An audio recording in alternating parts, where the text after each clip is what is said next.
I have a dream, oh, I have a dream. Red, white, and blue, fly free, fly free. I believe, oh, I believe. Will you dream with me? Good morning, everyone. Welcome to Changing Times this Wednesday, August the 4th. And we are live at the Axe Media Group in Springfield, Missouri. And I'm telling you what, we have a great guest today, Amy Blansit, and Don is going to be doing our most of the interviewing, but I'm going to chime in every once in a while. And this is a start of a series that Don had the idea, came up with the idea that we really wanted to highlight, to promote people that are being the change, being the positive change, making a difference maker that I would call in society, in our communities, wherever. And so even though this person Amy is from the Springfield, Missouri, Southwest Missouri area, we know that we have listeners all over the state of Missouri, all over the country and the world. And what I challenge you today, as you're listening and watching this show, you might want to be the change. You may want to be a difference maker too. And so we're hoping that somebody will be cloned from Amy today and that they'll just take up that challenge. And you know what? If you can't do it by yourself, get a friend, get somebody else, get a little small group and be the change in America and the world. We desperately need that today more than ever. And so it's going to be exciting to hear the things that Amy Blansit is doing.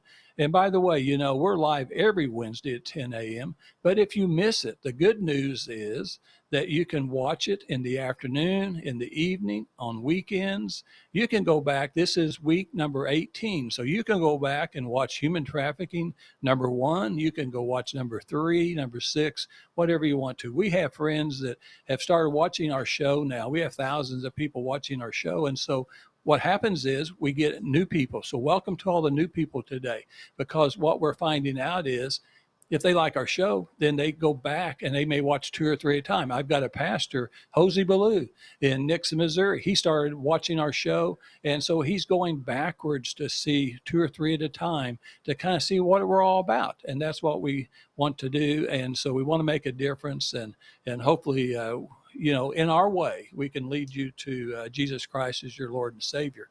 That's really our purpose. And we're just regular people. You're going to see people or regular people on our shows doing extremely great things, phenomenal things. And so we really appreciate it so much. And then, by the way, if you have a person that you'd like to suggest to be on our show, hey, send us a Facebook message on the Axe Media Group Facebook page. Just send us a message and let us know, hey, I know somebody out there that would be just like Amy Blansit, and we would love to showcase that person.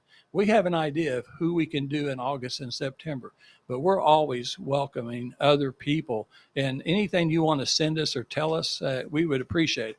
But I am Lynn Morris. And I'm Don Blackard. I tell you what, and Don, I'm just going to let you get started. I'm excited to hear about Amy. I read about her for about 3 hours yesterday at my commission office, and just found it extremely fascinating how one person then can get other people involved and do these foundations and make a difference in so many lives. Absolutely. Well, I've known Amy a long time, and with all the COVID stuff and just life, I haven't seen her in a long time. So it felt really good to get her in the studio today. And in Springfield, we are so fortunate to have Amy Blansit. I mean, she's a bright light, and she's got her hands in a lot of different things, and she's educating young minds, but she's also inspiring a lot of people in our community. And that's what I'm really excited to talk about today. So I know you've been to Spain and just on a long journey. We kind of lined this up a couple months ago, and she said, I'm going to be gone all summer. And I thought, who could be gone all summer? And then I got to watch you and see you traveling. So that was really great. Would you just take a quick moment and kind of tell people a little bit about yourself? Sure. So I always make the joke that when I'm asked, what is it that you do? The joke is depends on the day, because I might be leading the Drew Lewis Foundation. I'm the board chair and the CEO of the nonprofit that was started about 7 years ago. And then I'm also faculty at Missouri State. I'm a senior instructor in the kinesiology department. I have my doctorate in health sciences, and I did a lot of studying on what's called social determinants of health. And those look at built environments, the access to quality healthcare, quality education.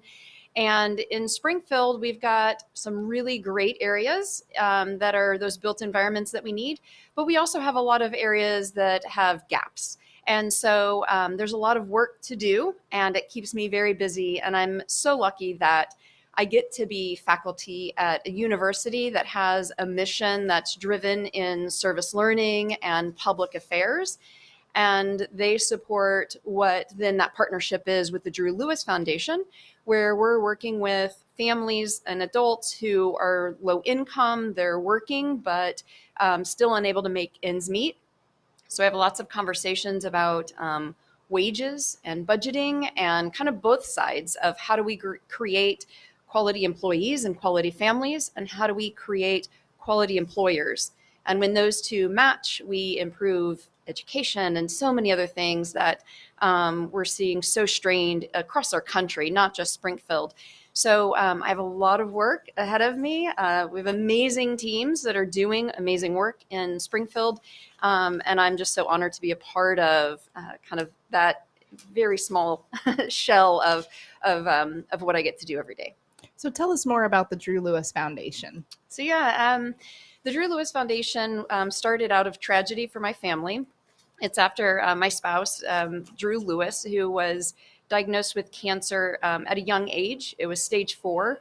And so it wasn't much more than a year from diagnosis to him passing.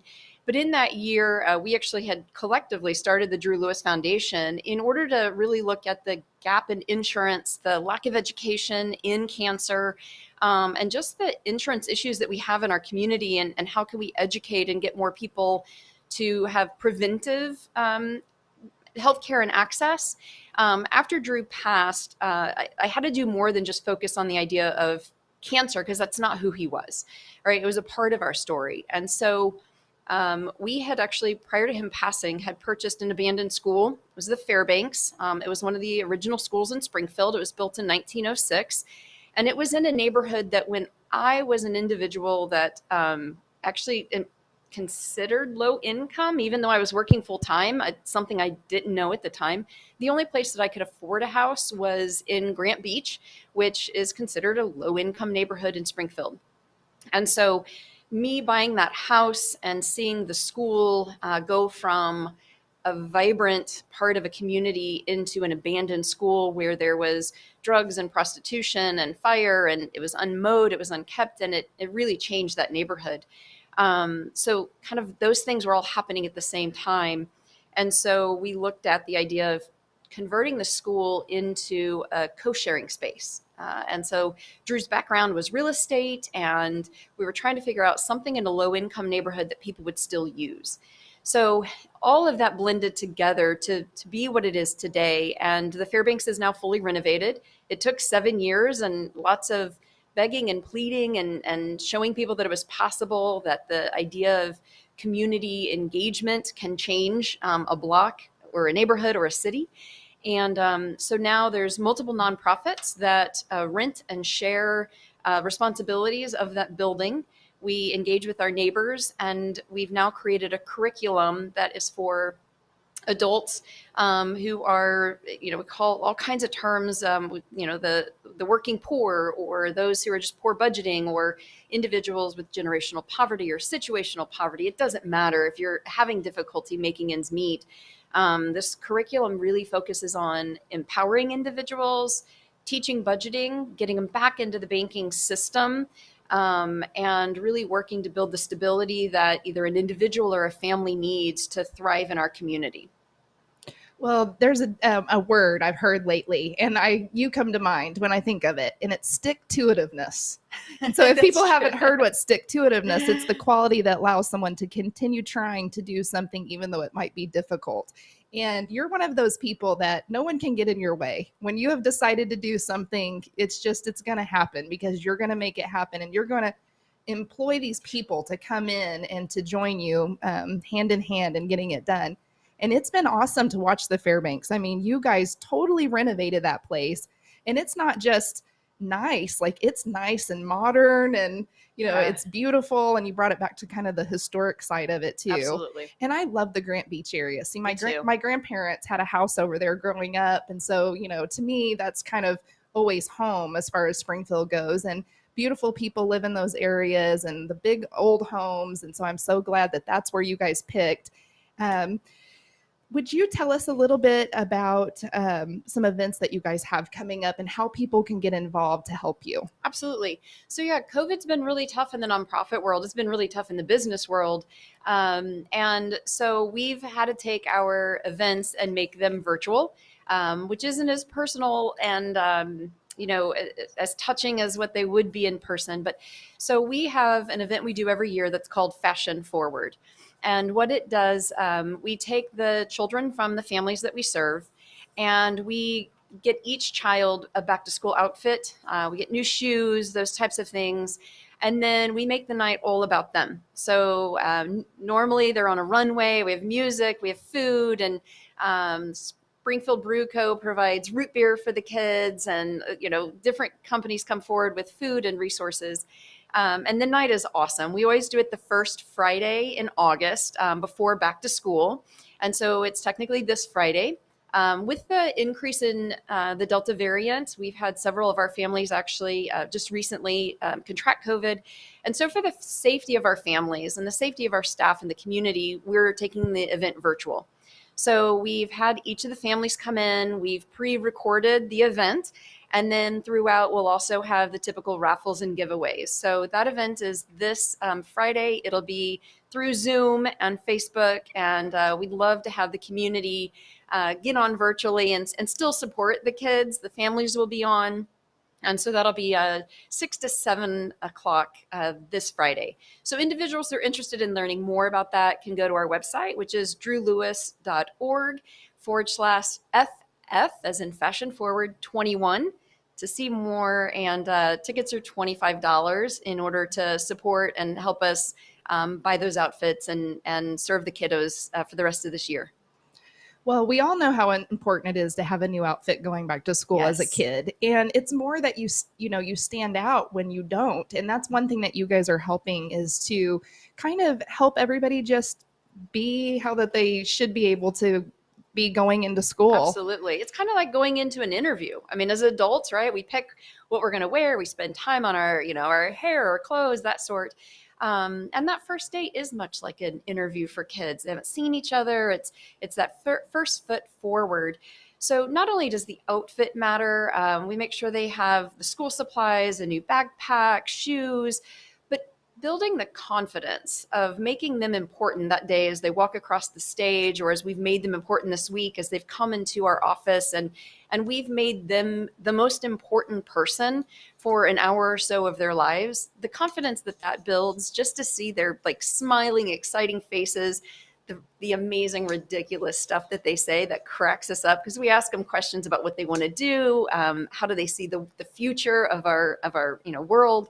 And it's such a fun event to be a part of. It's my favorite event every year. So monetary donations are probably best. And you have a way to go directly on the drewlewis.org to donate if Absolutely. someone wanted to. Yes. Now, could someone donate clothes or shoes or school supplies? Yeah. So what we ask on that is if you're interested in doing that, to reach out to us and let us know so that we can identify a specific child with specific sizes.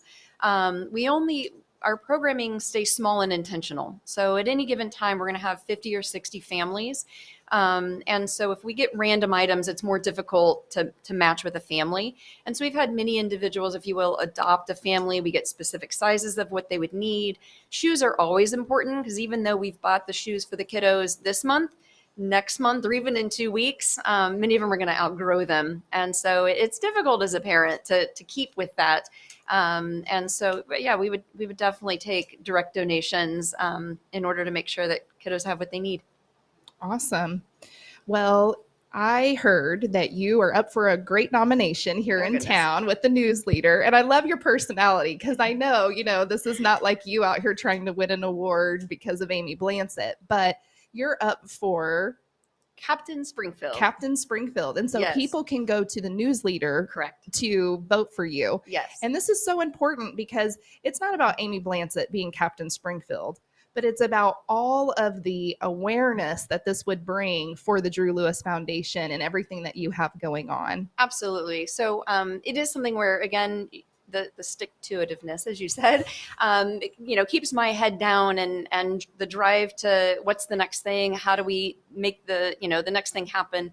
And I have an amazing staff, and one of them came up to me and said, as all nonprofits, we don't have a large enough marketing budget, which means we're going to take advantage of any way and every way that we can get out, to the community. What is it that we do? And so he was like, you're going to do this. And I was like, oh, okay. You're going to run it. Like, you be my campaign manager and I still have to do what I do. So Zach has been awesome. He's been on top of it.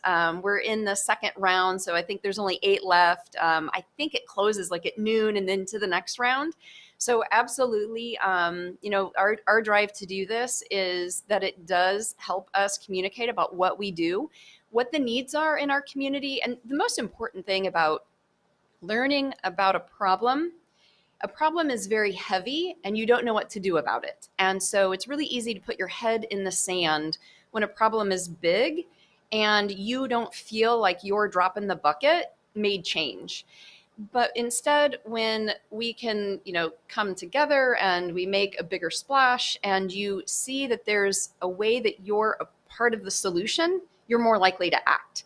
And so that's what we're really looking at, is how do we create individuals' knowledge on how to get involved. There are solutions, and there are so many amazing nonprofits in Springfield that are doing things. And so, we just want to be able to tell people about what we do, how they can get involved. Whether it's your voice, so many people will say, I don't have much money to give. Our members, most of them are working and low income, and they're donating $5, right? And to them, that $5 is the same percentage wise as someone else who might be giving 100 or 1,000. So first, of course, every dollar matters. But then also time and expertise, coming in and when we can get back into person, sitting in with one of our families and learning about their struggles, so that the more we learn, the less likely we are to form an opinion about something we don't fully know. And so that's what we really want to do, is be able to educate our community as well about what's going on. And no one chooses to struggle every day. No one chooses to work a dead-end job. Life experiences or barriers have created that. And when given the opportunity and someone, supporting them and walking along with them and telling them they're worth it and amazing, that means more often than what a dollar will ever mean. Well, I'm sure Lynn would agree, but she looks like Captain Springfield. So Janet and I, we can vote. So before noon today. I think that's what time it closes. Okay, I'm going to call Janet while I'm driving back to the courthouse, and I will see if we can both vote before noon today. I think you can vote every hour. Every hour? It was Okay. 10:18. Oh my gosh. You wrote at Okay. 11:18. Okay, well, I'm telling everyone from Southwest Missouri, if you are hearing our voice today, Don and I and Amy, this lady would definitely be Captain Springfield. That would be a great choice. And vote for her every hour, often, as many times as you can, because I think she would represent Springfield and everything that award stands for. Hey, Amy, let me ask you a question. So you do need more volunteers, right? I mean, so Yes. it's money or volunteers. Correct. They're both important. Yes. And so that's really good. People out there just, know that if you can't give money to an organization, volunteer an hour, volunteer 2 hours, whatever you can do would help, right? And then I want to make sure, because Don picked up on it, you said it, don't give up attitude, that is important, because when I look at you and I read about you, you've had so much success, but you've also had some down times, right? And we all do. There is absolutely no one that's watching today that hadn't had something negative and sometimes very seriously happen in their life. But the people who succeed and are the happiest are the people who don't give up, like Dr. Amy Blansit. She does not give up. She's ferocious about what she believes in, and she sees it through. And not all of us can see it through, but I'm urging everyone today, if you're out there anywhere and you get inspired by what Amy is saying and Don is asking about, make sure you don't give up. And you're exactly right on school clothes. I tell you what, I just participated in the Elks Club down in Ozark, Christian County, and we raised over $27,000, and we spent it all on kids' clothes. We gave each kid $100. We went to Walmart all throughout the month of July. We just completed it, and it was fun. I went around, Jan went around. She's my wife's much better. She's a professional shopper like you women are. But she would take like 5 kids at a time. How challenging would it be? All different ages, boys and girls. I only took 1 or 2 at a time because it was just easier for me I didn't even know where things were in Walmart. So I got to find the right size for the kids and things like that. But it's so awesome. You're right. When you see their eyes and you hear some of the funny things they say, and they pick out some clothes that, of course, I'm old and I'm thinking, I don't think that's a good blouse or a good shirt, but it's a lot of fun. But there's so many great things. And so I know there's more things that she's doing besides Drew Lewis, though. Yeah, well, there's many things that's covered under the Drew Lewis Foundation. So would you talk to us about your RISE program? Yeah, so that's what's about the curriculum we've developed. It's called RISE, Reaching Independence Through Support and Education. So we had started this now about 5.5 years ago in a grant that was funded by Community Foundation of the Ozarks, the Musgrave Foundation, and the Ball Foundation. And we looked at different poverty initiatives across the country. We've collected a lot of data, 5 years of data on what's been successful. And then we started writing a lot of research on what has been successful. My background, again, as the Doctor of Health Sciences, I focused on adult education in my studies and really wanted to look at methods that work for adults. And then also looking at programs that if a CEO or a leader of a company wants to do well, what type of thing are they learning? So we looked at education not only in poverty initiatives, but also in leadership development. And so we've created a model of education that's about a 45 to 1 hour class, because let's be honest, our attention span after that is waning. We also are taking care of kiddos at the time. And so they've been in school all day. We do a community dinner, and then the kids have a class that matches the adult class. And so we know that after about an hour, right, everyone's wiped. So the classes also follow a very similar format so that you know what to expect, because that's the other thing in education. If you're in a group setting, you don't want to be thrown a curveball. And so we create a really safe, consistent environment. And the classes, yes, some of them are on budgeting and understanding credit score, but most of them are on the power of intention, self-empowerment type classes. And so not only do you have the individual gaining this education, but you also have the group dynamic. And it's amazing in the group dynamic, the accountability that begins to develop. So my staff and I always joke, if any of us committed to what these families have committed to, of every week showing up to class, being challenged, and then every week there's a weekly challenge. So what you've learned, now you have to go practice.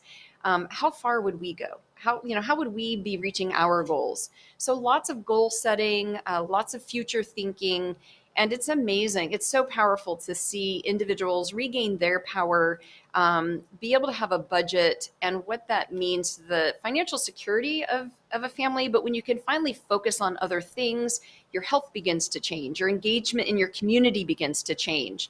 So this curriculum now, it's over a year of classes, and we're expanding. So we're in the Springfield area, but we're also Monette, Aurora, Salem. Pre-COVID, we were also launching in El Dorado Springs. We're looking at Ozark. So we've taken it virtual as well. We had already enacted Zoom so that our families who couldn't be in person were able to, if they were cooking dinner at home, they could hop in class and not miss out. And so luckily we had already enacted that. We'd already taken all of our material online so that we could expand in rural communities. So even through COVID, we've been able to have new cohorts, graduate groups, and really help families stay stable in a time where many others are in complete isolation. And so it's been amazing, even COVID, to test our curriculum and see how effective it is. And if someone's interested in joining in on that, they would go to the drewlewis.org. And I saw that there's online, it leads them to a tab. So Yes. if someone wanted to get involved in that, that's where they would go to. Absolutely. So yeah, the first part of the curriculum we have available to anyone. And then we have a kind of train the trainer. So as we're expanding, we've got a team that start working with rural communities, or it doesn't have to be rural, but other communities that are interested in adding it into existing programming.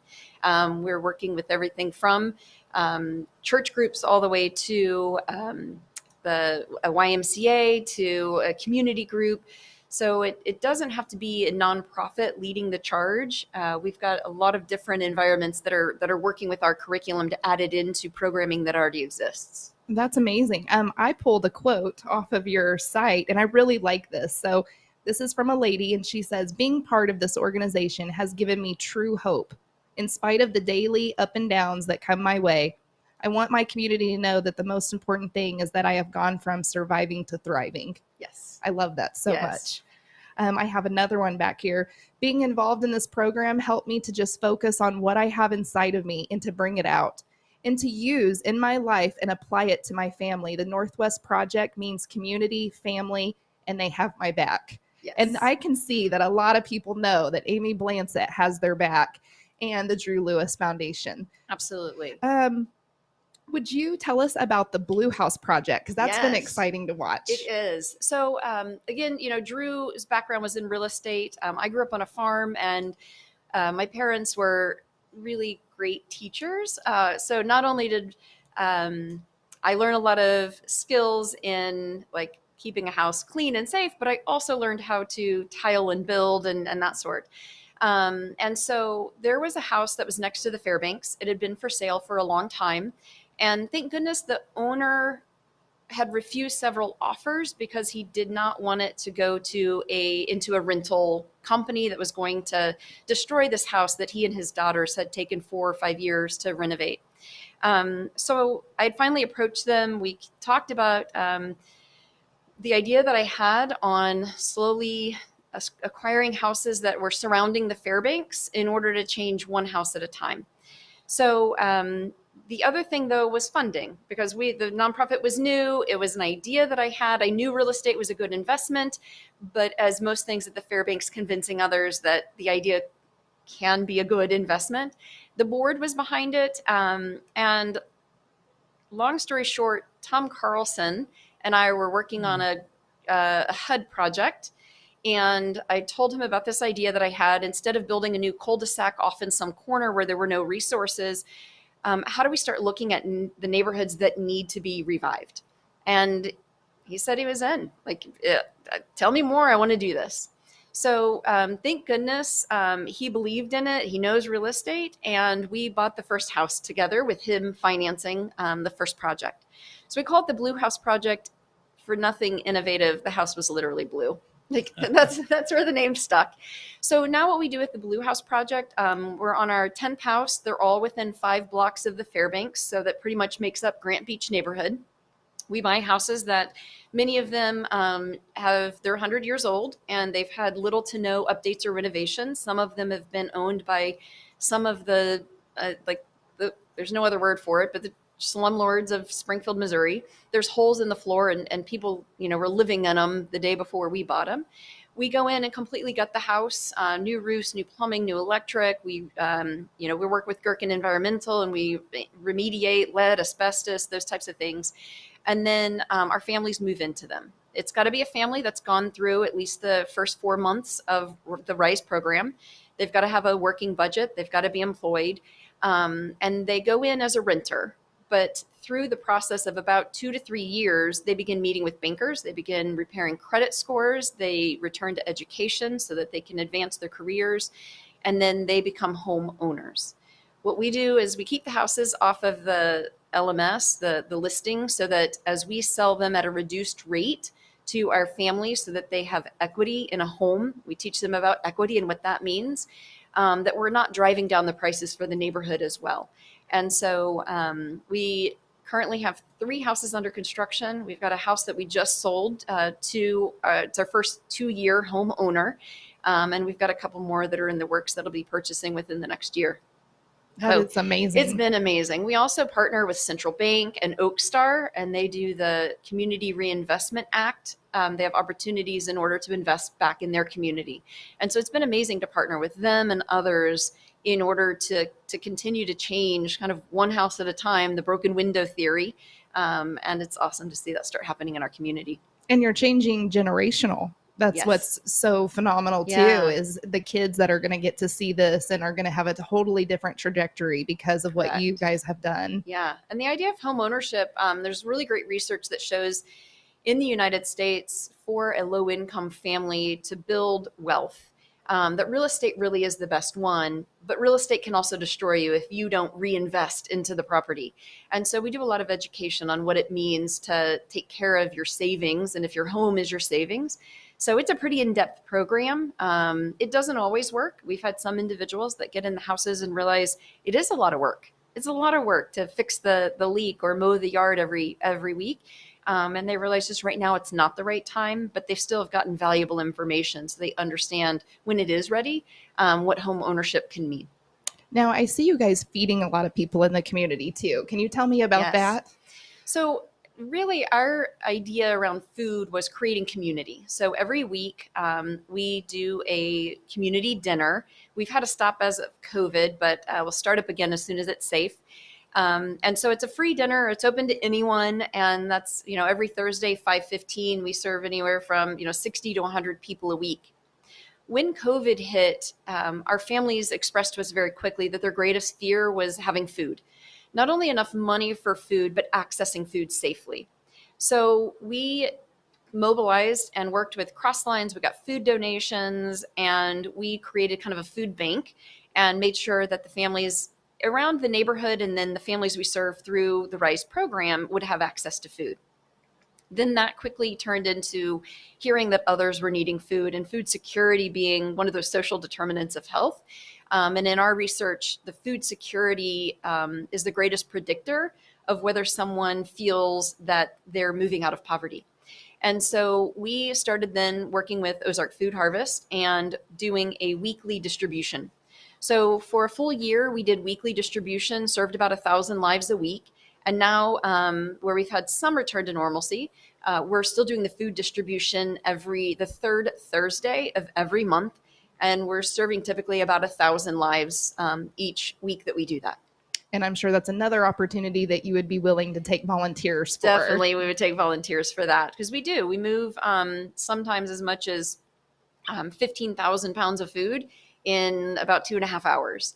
So even if you're like, wait a second, my back hurts, I can't do that. We need individuals with clipboards that are speaking to each family. We need individuals that are making sure that the volunteers have water on the hot days and that kind of stuff. So that's definitely an area we have need for each month. Amy, you are an amazing individual. You recently were asked to write a journal article too. I just wrote that down on building community ownership to change everything. Yes. Yeah, so Missouri State has an e-journal. It's something that's on public affairs, and it's an amazing journal because typically you think of a peer-reviewed journal as very sciencey, and it's for the professor, and it's not going to be anything interesting. And Missouri State's e-journal does the opposite. For sure, mine was scientific. Sorry, there's lots of charts and stuff in there. But it blends with Greg Burris talking about the story of what's been going on in the nonprofit world in Springfield. It includes other individuals who have been engaged in the creating community in our area. So it's a really good blend of when your head hurts from reading the methods and the statistics of mine, you roll right into something that's a great read. Yeah, so it was an honor to be asked to do that. We were able to highlight what we do with the RISE program, its partnership with Missouri State and Drury University, and the results that we're seeing. And again, how food is so important to how an individual feels about their security and what that drives them to do or feel they can access. We're talking about hope and not giving up. You've got to have food in order to feel secure. You've got to have food in order to feel safe. And so it's such an important part of the story when we're talking about what do we need to do and how do we help individuals create that security so that they are able to move forward and think about that Maslow's hierarchy of self-actualization. And now how do I take care of myself? Well, for all of our listeners that are listening in and you're wondering, how do I get involved? Where do I start? This event coming up this Friday is going to be phenomenal. So Yes. go to the drewlewis.org website and you can get involved and find a way that you can be a difference and get in on this blessing of what Amy has started and just how it has snowballed in our community to really just be a phenomenal nonprofit. Absolutely. If you like to swing a hammer or you like to paint, right? And that's what's fun about my world is I get to teach students and I do a lot in the service learning. So the students then get engaged. So instead of being in the classroom, they're also coming to Grant Beach and other neighborhoods to really learn about their community and how health is involved in so many things other than a hospital. And then we get community members who are really interested in the nonprofit side and want to get involved in that. But then we also have people who just want to demo a wall and get some frustrations out. So like I said, every day I get to do something different. And with my personality, that's really important. But it also gives us a great variety for individuals who want to get involved. Well, Lynn, I know you wanted to talk about something that happened in the community too. We were going to talk about it at the beginning, but we have just a couple minutes left. Well, I want to say one thing too. So this has been very inspirational. I'm hoping that everyone out there today that watched it, and then what, Amy, what's interesting is all the people that didn't watch it today. There's going to be people trickling over this afternoon, this evening, the rest of the week, over the weekend. They just keep watching this show. So the number just keeps growing. Okay. But hopefully someone else out there, you've been the inspiration because you just radiate hope and joy, I think, for people. I think that's what I see in you. I see the radiation coming out and you just spread that. And also people need to realize you didn't start out with 8 or 9 homes. You start out with one home, the blue house, and you just go one at a time. Most people can't do a whole bunch of things at one time. Just one step at a time is another valuable lesson today. But no, so I applaud you. I'm sure glad that we met today. I'm sure glad that Don invited you. You are a perfect start of what we're trying to get across to the rest of the country and the world, that you can make a difference. You can be the change. You can be the positive change. And we know how hard it is for people today. And probably, I think, harder than it has been in quite some time. And we'll come through it. We're going to come through it. We always have. But awesome. So another question real quick. How much time do we have left, Matt? 2 minutes. 2 minutes. Well, and Matt is our producer. And like we said a while ago, every volunteer, everybody that works here at the studio at Acts Ministry Group are all volunteers. Are all your board volunteers? And Yes, they are. So, Yes. So you don't have too many paid positions? So we have 5 employees. 5 employees. We've been able to continue our grant funding. And then this year we were able to actually get some state assistance as well through social services because of our data and our results. Mm-hmm. And so, but no, we're mostly, we've been privately funded through donations up to this point. Okay. Well, I hope some people will make some donations. So how about schools, public schools? I mean, we've got a lot of kids struggling today, and wasn't that way when I was going to school at Delaware, Parkview, Jarrett, although that's where I grew up, around the Phillips Grove area. But it's different today. Mm-hmm. So is there any connection between any of your foundations and public schools where we can help these kids? Sure. So there's a lot of organizations that do focus on schools. And what we do is partner with those organizations. So for instance, Care to Learn. Care to Learn works on health and hygiene in the school system. And then we partner with them as well. So if we identify a kid that has a need, we make sure that they're getting assistance from them. We're connected with counselors who can refer families to our programming. And then we do a lot of mental health as well, partnering with Burl and other individuals in the community that are donating or greatly reducing their services. So from health and hygiene and hunger to the mental health aspect, there's a huge need in our youth and seeing our community come and rally and keeping that in the limelight is really important. And then providing information on those resources that are getting into the schools, connecting with the schools, and making sure that this generation that we're raising have what they need in order to be leaders and individuals who are engaged and giving back to our community as well. Well, thank you, Dr. Amy Blansit. So what are we doing next Wednesday? Next Wednesday, we're going to have on 2 individuals who are making a difference. They're just starting out, and we have a daycare that's getting started and someone that's cutting the hair of people that can't afford it. So we're going to bring them on. All right. Well, how do we end our show? Be the change. Thanks. We'll be back next Wednesday. Dream. 1, 2, 3. Can I get a hoorah from a patriot like me? Can I get an amen? Do I